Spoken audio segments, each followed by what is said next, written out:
mas a ingratidão foi que o fez chorar. Sua vida deu só por te amar. Você poderia dizer não a Jesus, se Ele mesmo aqui viesse pra lhe ver, lágrimas nos olhos e em poder, com as marcas nas mãos, lhe quisesse abraçar. Você poderia dizer não a Jesus, conseguiria deixá-lo a sofrer, sabendo que é por você. Lhe diria: não estou pronto pra vida lhe dar, dispensar poderia o seu amor. No programa de hoje estamos recebendo a visita do Sr. Renato Nascimento. É um dependente químico recuperado há 12 anos. Estará falando um pouquinho da sua trajetória de vida e também sobre o tema família e recuperação. E você, assinante, vamos prestar bem atenção. Você já imaginou um jovem, um garoto de rua que vive de forma precária, evitado até pelos próprios familiares?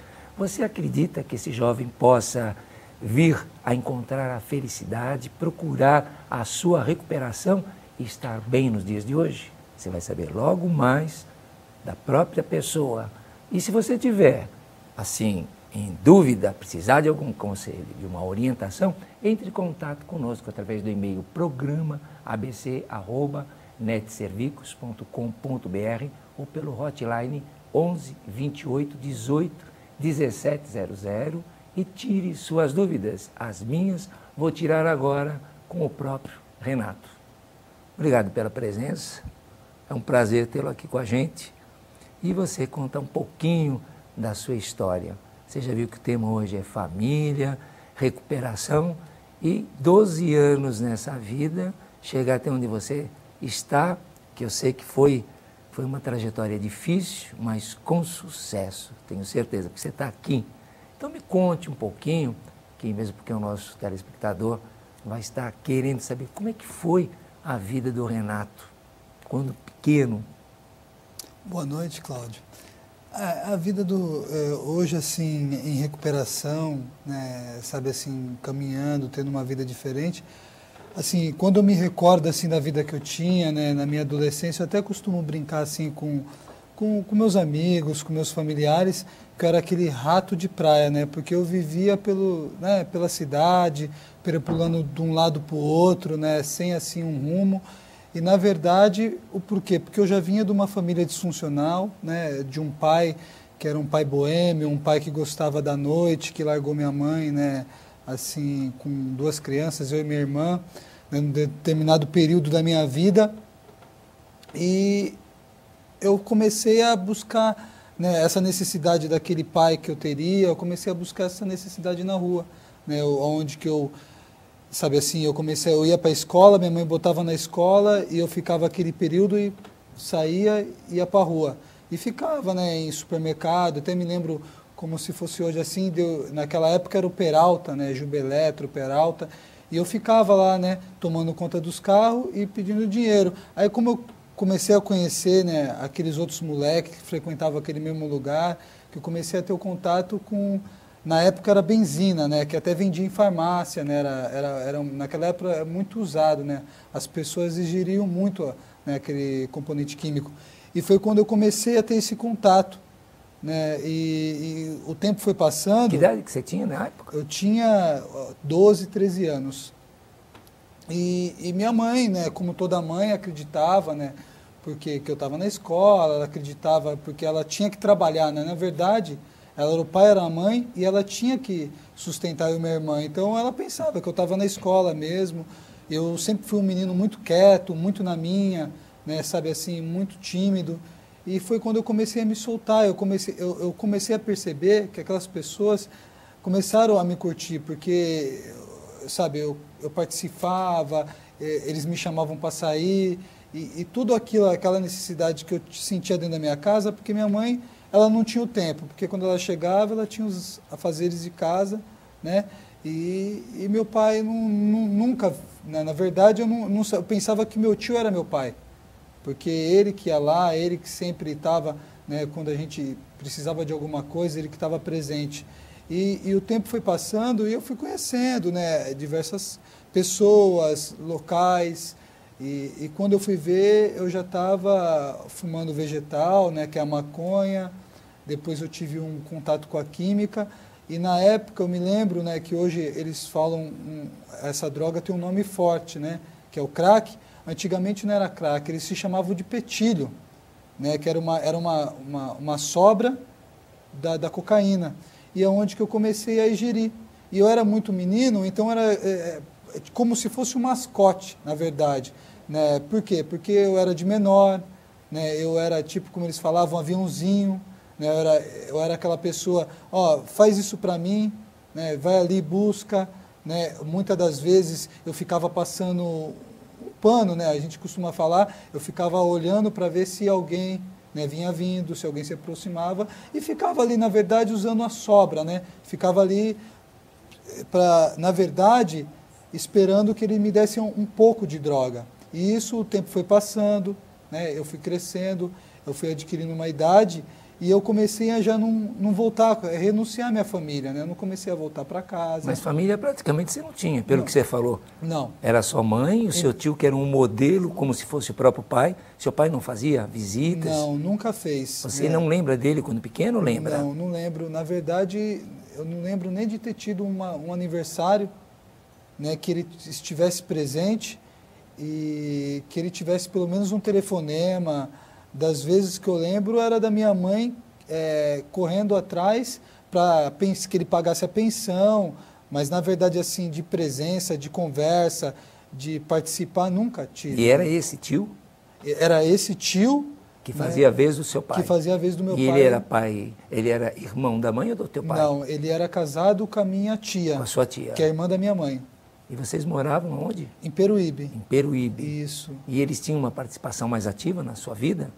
Isso, eles tinham, porque assim, minha mãe, ela sempre, desde pequena, ela sempre também teve dificuldades, né? Ela sempre foi uma pessoa deprimida, tudo. Então, quando ela casou, realmente, quando ela descobriu que meu pai tinha uma outra mulher, uma outra família, na verdade, eu tenho um irmão mais velho que eu, né? Que ele já tinha uma outra mulher, que ele já era amigado, ele tinha uma outra, né, outra casa. E quando ela descobriu, ela ficou muito deprimida, né? Os pais dela, que na verdade apoiaram ela, mas mesmo assim ela ainda era uma mulher frustrada. Então, assim, o que eu percebi é que minha mãe, ela se focalizou muito em mim e na minha irmã. Ela não quis saber, né? Era trabalho, e era eu e minha irmã, sabe? E de repente foi aí que eu comecei, né, a buscar, né, esse tipo, porque ela não tinha, na verdade, ela não tinha uma vivência, né, para poder passar, né, uma experiência. Ela era nova quando teve vocês? Minha mãe, quando ela me teve, ela devia ter uns 34 anos, 33 anos. Já não era tão nova? Não. E os dois filhos são do mesmo pai? São dos mesmos pais. Quer dizer, realmente ela foi enganada. Ela foi enganada. Caramba. E aí, esse seu tio era mais participativo, então? Ele era mais participativo, porque ele morava na mesma cidade, né? Então ele que, na verdade, ele que apoiava quando minha mãe precisava de alguma coisa, e ele estava sempre presente, né? Qualquer coisa que eu desse problema, ou minha irmã, ou de repente ela precisasse de alguma coisa, ele aparecia lá para poder estar nos auxiliando. Sua mãe se recorria a ele? A ele. É que, como você disse, eu fui deixando minha família, uma família praticamente era mãe e irmã. Era minha mãe e minha irmã, minha família, na verdade, né? Porque era o que sobrou, né? E você já tinha mais ou menos que idade? Nesse tempo que você vai saindo, que já nem mais está presente com a sua mãe e com a sua irmã. De 15 para 16 anos. De 15 para 16 anos. 15 para 16 e você já começa a ir para a rua, virar noite, passar fins de semana. Fim de semana. Eu me lembro até hoje que uma vez tinha um grupo de rapazes, né, que a gente estava ali, né, naquela rodinha usando, E eles iam, né? Porque eles também não tinham paradeiro, e eles foram para outra cidade. Eu acabei indo com eles, eu me lembro hoje, foi em novembro, e eu fiquei novembro, dezembro, eu só vim aparecer em janeiro em casa. Sem dar notícias? Sem dar notícias, sem nada. Você tinha que idade? De 15 para 16 anos. Caramba! E a sua mãe não colocou aí anúncio em jornal, procurar você em rádio? Na verdade, minha mãe ela era refém, né? Porque ela não sabia o que ela fazia. Né? Porque, na verdade, eu que manipulava ela. Falava que estava na casa de amigos, que fui viajar, que estava com a família, que não dava para ligar. E, na verdade, ela queria acreditar, né, nas coisas que eu falava. Por ela, sabe assim, ter toda essa trajetória, esse sofrimento, eu acho que ela depositava tudo isso em mim e na minha irmã. E aí foi aonde que eu levava ela no papo, na verdade. Quer dizer, então, quando você se ausenta esse tempo, você até se comunica com ela, dizendo que está em algum lugar. Que está em algum lugar. Sim, então tá bom. Menos sofrimento. Menos sofrimento. Quer dizer, manipulou bem. Manipulei bem. E escola? Abandonou? Abandonei escola, abandonei tudo. Isso em que série que você abandonou? Terceira série do ensino fundamental. Terceira série? Isso. E não estudou mais? Não estudei mais. E a sua vida, como é que foi a partir dessa adolescência? Cada vez mais foi ao uso, né? Se destinando ao uso. Fazendo os pequenos furtos dentro de casa. Aí, quando não tinha em casa, eu comecei a fazer na rua. Sabe, como eu falei, né? Tá ali no meio do pessoal, sempre fazendo alguma coisa para ganhar a droga. Né? Muitas das vezes, sabe assim, trabalhando, às vezes eles tinham um caminhão de terra para carregar, eu carregava, mas tudo em função da droga mesmo. Tudo que eu fazia era para obter a droga. Para obter dinheiro e trocar pela droga. E trocar pela droga. E teve muitas consequências sérias para você naquele momento? Teve, porque eu deixei de fazer muita coisa, né? Eu não tive uma infância. Minha infância ela foi mais destinada, né, a estar ali, porque eu fiquei refém também da droga. Sua mãe de você e você das drogas. Isso. Não viveu a adolescência. Não vivi a adolescência. Perfeito. E aí, ninguém se interessou, mesmo você, em buscar ajuda para uma recuperação? Como aconteceu isso? Na época, porque na época era 90, se eu não me lembro, assim, 94, 95, não tinha, né, assim, meios, né, de clínicas, internação. Eu me lembro que eu fui com 16 anos e meio na Cactus, que era em Santos, que eu cheguei lá, eles fizeram um monte de pergunta, que tinha que fazer um monte de exame, e naquela hora, mais uma vez, eu manipulei. Eu chorei, falei que ia mudar, né, que eu não ia mais fazer aquilo, que ia mudar. E realmente, né, eu mudei de escola, tentei estudar em outra escola, saí do bairro né, minha mãe ficou mais me acompanhando, eu fui passar umas férias com um tio meu de Santos, mas, na verdade, só foi por um tempo. E depois eu retornei e comecei a fazer tudo de novo. Quer dizer, até tentou fazer algumas coisas diferentes. Diferentes. Mesmo não sabendo que pudesse resolver. Que pudesse resolver. E aí, quando realmente você decidiu procurar a instituição, porque você é cria da nossa casa, não é?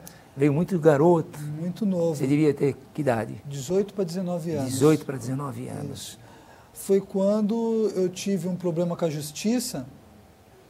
E foi quando meu pai apareceu, né? Assim, que eu tive um contato maior, que o juiz mandou chamar meu pai e falou, né? Ou você fica, né, com o seu filho e leva, porque nesse momento minha mãe ela estava tendo câncer e ela teve que fazer uma cirurgia, né, na retirada do seio e não tinha quem, porque as irmãs da minha mãe, os meus tios não queriam ficar, porque eles tinham medo, porque com as pessoas que eu andava, o que eu fazia.